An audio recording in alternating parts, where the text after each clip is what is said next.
How's it going, guys? Welcome back to Off the Jeep End. Today we're going to be installing these LED taillights on my Jeep Wrangler. It's a 1995 and I got flush mount taillights for it. They're about 4.5 inches wide, somewhere around there. They got a little 3-prong.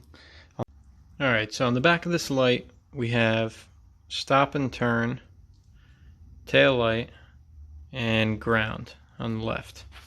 Okay, so what I did was I took the white, which is the ground, ran that one wire inside the tub, and then I hooked in my reverse light, also the white and white, to this red, which goes to the body from the reverse bar over there.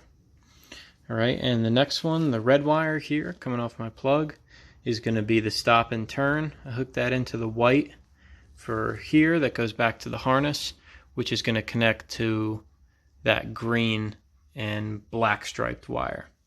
My taillight wire on my plug is going to be the black.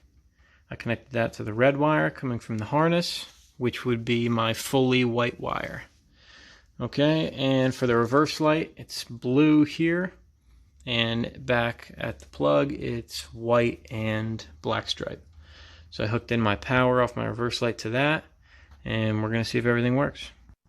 Okay, first things first, I'm going to turn the Jeep on. I'm going to put the running lights on. Then I'm going to put it into reverse.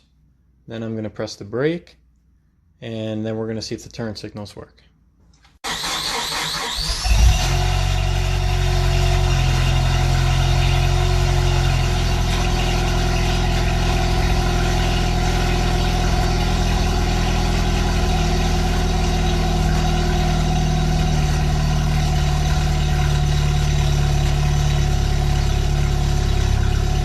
Alright, so that's about it for Off the Jeep End. That's how to install flush mount LED taillights.